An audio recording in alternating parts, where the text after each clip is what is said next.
Magandang araw mga kaibigan. Bigyan natin ng reaction opinion itong post ng JMA News. Sabi, what we know so far sa Tacloban School shooting incident. 3 tao ang patay, 5 ang sugatan sa pamamaril sa San Jose National High School sa Tacloban City. Arestado na ang 2 suspect na parehong minor de edad. Ito yung what we know so far. Tacloban school shooting as of 1:20 p.m. June 22, 2026. Ito yung information available. 3 ang patay, 5 sugatan sa pamamaril. Yun na nga, San Jose National High School, Tacloban. 3 sa 3 patay ay dead. 2 sa 3 patay, dead on the spot. Ang isa na itakbo pa sa ospital pero binawian din ng buhay. Arestado na ang 2 suspect na parehong minor de edad. 2 baril ang ginamit ng mga suspect. Nagsimula ang pamamaril sa loob ng classroom bago nagtakbuhan palabas ang mga biktima at habulin ng mga suspect. Iniimbestigahan ang anggulong pambubuli bilang motibo ng pamamaril. 9 o'clock in the morning, kanina umaga, nangyari ang pamamaril. So, ang source is Police Regional 8, Colonel Neolito Gitigan, TCPO. Okay. So, nakakalungkot po na pangyayari. Nasaan na yung sinasabi ng Administrasyong Marcos, lalo na si Secretary John B. Cremulya, na mula nung umupo siya na Secretary of DILG is nag-improve ng todo ang peace and order sa ating bansa. Ipinagmayabang yan ng Secretary. Crime rate, bumababa daw. Ano yan? Ako, 66 years old na ako. Correct me if I'm wrong. Parang ito pa lang ang nabalitaan ko na nangyari na shooting incident sa loob ng isang eskwelahan. Wala akong maalala. Nangyayari lang ito sa ibang bansa, lalo na sa United States. Nung nagbakasyon kami ng wife ko sa US, may mga nadadaanan kaming eskwelahan na itinuturo, yan yung shooting incident. Ganun. Halos, madalas sa US. Kasi nga doon, madali kang makakuha ng armas. Magbayad ka lang, konting requirements lang, mamaya, lisensyado ka na ng baril. May mga state pa kaming napuntahan doon, nagpagasolina kami, Naku, mga tao, naka 45, may babae, lalaki. I think that was Nevada, sa Texas ba yun? Ano lang? Open yung baril. Maalala ko tuloy, nung bata pa ako, nung hindi pa nag-martial law, gano'n din ang nakikita ko, ang mga guns, open yung mga baril nila. May carbine, may 38, may 45, may Thompson. Hawak-hawak. That was before martial law. Matandaanan ko na kasi high school na ako noon . Madaling makakuha ng baril sa US kaya ganyan. So, dito sa Pilipinas, nasaan na yung sinasabi na mas tahimik ngayon? Administrasyong Marcos.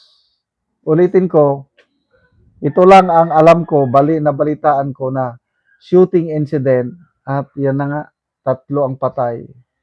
Grabe. minor de edad. So, bullying kaya o baka may kinalaman na naman sa pulburon?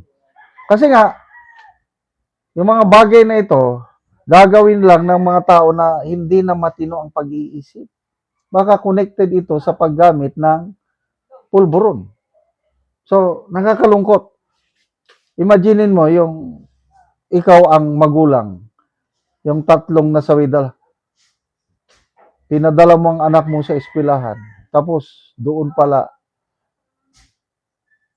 mabawian ng buhay. Di ba ang sakit? So, sana naman, wake up call ito sa ating, well, normal man, hindi man, wala mang perfectong society. May mga krimen talaga. Kailan? Sana naman huwag nang ipagmalaki. Diyan tayo na didismaya yung, mula nung ako umupo na DILG secretary, nag-improve na ng todo, ayos na ang lahat. Huwag niyong buhatin ang sarili niyong bangko.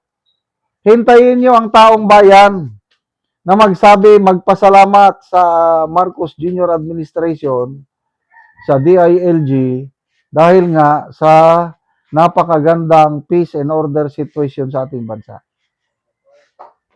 Sa totoo, kung ako ang magsabi, mas delikado ngayon kumpara nung panahon ni Tatay Digong. Kasi yung kalakaran sa pulburon, bumalik na. Hindi na safe pag pasyal-pasyal mo sa gabi. Ako, once nga nagdilim, wala na, hindi na ako masyadong lumalabas. Kung lalabas man, doon lang ako sa may mataong lugar na maliliwa kung sa mga madidilim na. Mahirap nang maisahan. So, nakikiramay po tayo sa mga parents ng nasawing mga bata. Sana hindi na ito maulit pa. Salamat mga kaibigan sa inyong pagsubaybay sa channel nito. Nakakatulong kayo ng malaki sa Tribong Talanding ng Bukidnon dahil ang sweldo natin sa channel na ito is pantulong po sa tribo. Namimigay tayo ng libreng yero at pako para makapagpatayo sila ng mas maayos na tirahan. Panoorin niyo ang video na ito. Na anak ko sa balay sa natagaan na Mogero. So muuna ni ang ilang atop. Sako lang gyud in town apan ang ngero nga naa sa babaw buslot na gyud mao nga gi sako na lang ang ilang gi atop. So luoy gyud kayo ang ilang pagpuyo, mga sako lang nga gisumpay-sumpay. Kay buslot naman ang ngero. So muna ni ang ilang pagpuyo. So diri na sila magigda.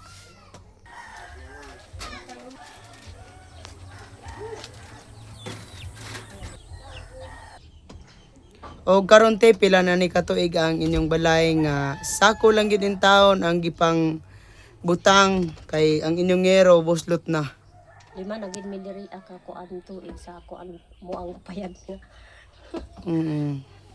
So kuan gyud te balisod gyud kay Kayo kay kuan.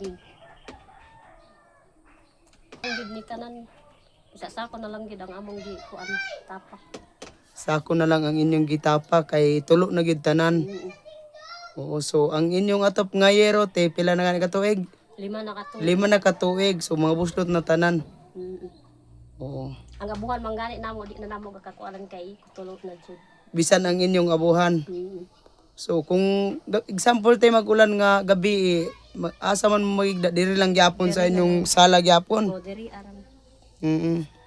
So maulan na nagyud mo. Ulan na gid ni kung kuan. Gaulan. So unsay trabaho dayto sa imong bana? Mag-uumara. Mag-uumara. Oo, so sa sukad sa 5 na katuig te wala gyud mo nakapalit og yero nga inyong ika-atop. Wala jud. Kay kuan perminti baya kuan lisod kaayo ang mag-uuma kung wala kay pilansin. Lisod kaayo. Nagpasalamat ko sa kuan unang-una sa kuan Ginoo. Isa siya sa kuan naghatag og talangin nga matagaan mi og kuan.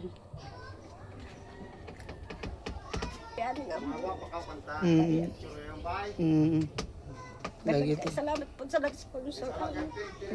So nakailak si ate sa ilang kalisod. So kuan gyud tungod daw sa ilang. Sige te, salamat.